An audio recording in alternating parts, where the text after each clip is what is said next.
Olá, olá, seguidores do Meio Amargo. Hoje eu venho falar sobre o filme Fúria Primitiva ou Monkey Man, dirigido e estrelado pelo Dev Patel. Primeiro, rapidão, já tá seguindo o canal do Meio Amargo? Clica aqui em cima, ativa as notificações e rapidinho.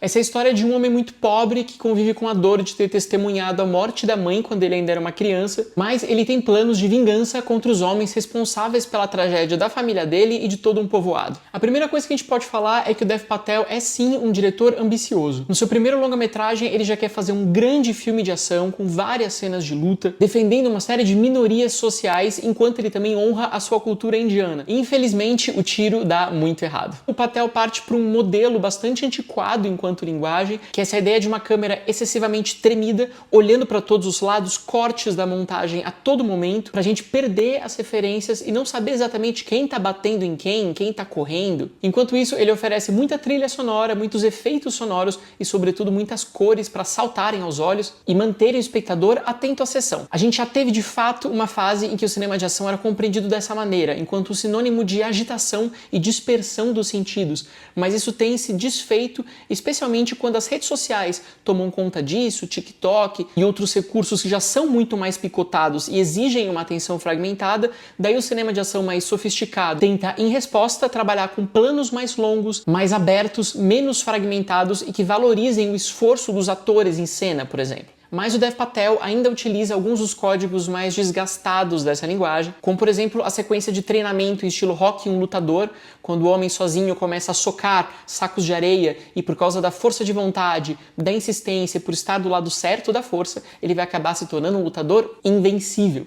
Tem também a sua cena estilo Cidade de Deus, a correria na favela, com uma criancinha e uma câmera que vai atrás, além do plano de detalhe no punho fechado, porque ele está muito irritado, prestes a socar alguém, ou esse personagem sem nome, outro clichê, que grita contra o próprio reflexo no espelho porque ele não aguenta mais tantas injustiças no mundo. Paira aqui essa ideia de que o bem inevitavelmente vencerá o mal, de que a justiça vai ser feita mais cedo ou mais tarde, bastando esperar e ter força de vontade, o que mostra a desconexão do real dessa forma de discurso e de pensamento cinematográfico. Os distribuidores estão fazendo o possível para colar essa impressão de que se trata de um John Wick indiano, talvez pelo fato de a gente ter pessoas lutando de terno e gravata, em prédios com muito vidro, em cores neon, mas isso é muito pouco para associar os dois. John Wick representa hoje o que a gente tem de melhor, de mais contemporâneo e sofisticado no cinema de ação, não só pela maneira como é filmado, em planos muito bem elaborados e justamente muito mais longos, mas também pelo fato de a gente ter um homem que luta por si mesmo, pela própria sobrevivência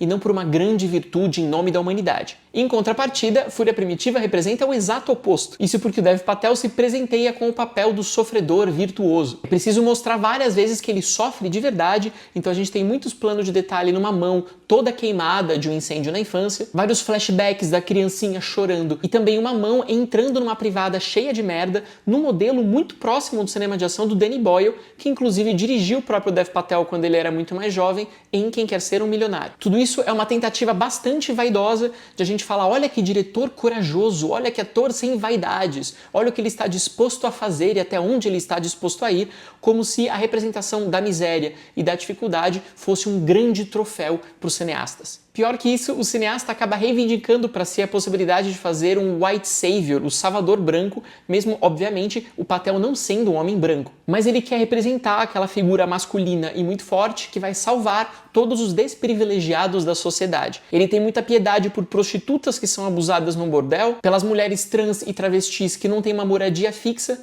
pelas criancinhas no meio da rua e mesmo um cachorrinho que ninguém mais ousa alimentar e que depois o filme esquece pelo meio do caminho. Mas o que o Dev Patel faz?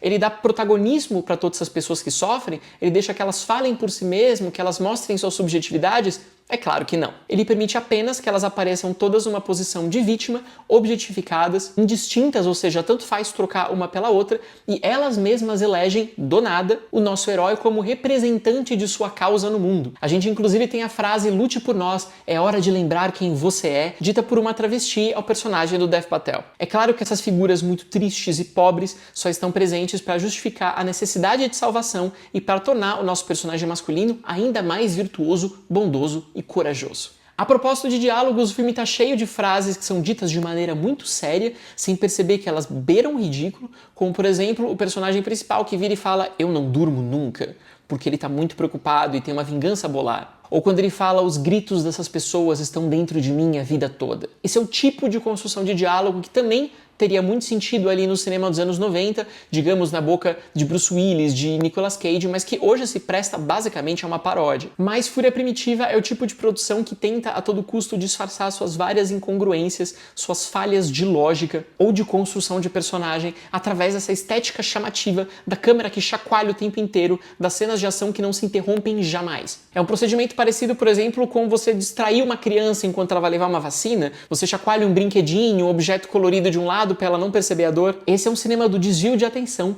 que tenta a todo custo parecer muito mais sério, mais relevante em seu discurso sobre o mundo do que o que ele realmente tem a dizer. Isso porque, no fundo, Fúria Primitiva não investiga em nenhum momento a origem ou a maneira de superar esses problemas sociais que ele denuncia. A gente trabalha com essa tese muito mais arquetípica e fabular da existência de pessoas muito malvadas, a existência de pessoas boas, e uma hora as duas vão duelar. Mas trazendo para o mundo atual, contemporâneo, quando se situa a trama, o que a gente poderia fazer diante de tantas situações de injustiça? Apenas esperar pela chegada de um homem macaco muito forte, disposto a brigar e lutar por todo mundo e matar os poderosos? O filme faz referências a uma realidade muito precisa, ele fala de eleições, de políticos corruptos, mas ele não tem o menor interesse em investigar as circunstâncias estruturais dessa desigualdade social. Este personagem acaba funcionando como uma enésima defesa da masculinidade e da virilidade como forma de salvar o elo social e resgatar uma ordem no mundo. Ele propõe uma equivalência entre força enquanto forma de caráter e defende uma solução social individual em detrimento de coletiva. Em outras palavras, um filme bastante reacionário. Se ele fosse feito na década de 90, período que a gente já citou aqui, talvez ele se tornasse um clássico. Mas justamente porque hoje já existem John Wick, já existe Operação Invasão, já existem os últimos filmes do Missão Impossível, mesmo essa releitura de James Bond, que era um ícone da masculinidade, da sedução feminina, agora ele tem direito a falhas, ambiguidades morais e até uma sexualidade mais múltipla. Nesse contexto todo, um personagem como o de Fúria Primitiva não tem mais muito lugar de existência. Por fim, em seu primeiro longa-metragem, o Dev Patel demonstra muita vontade de impressionar e de ser levado a sério enquanto diretor, mas revela pouquíssima reflexão sobre o cinema e o papel das imagens no século XXI. É isso, eu fico por aqui hoje. Me diz se gostou do Fúria Primitiva nos comentários, siga o canal, não se esqueça de conferir os textos que eu publico sempre no meiamargo.com e de acompanhar as redes sociais do Meio Amargo em @meioamargocine. Até a próxima!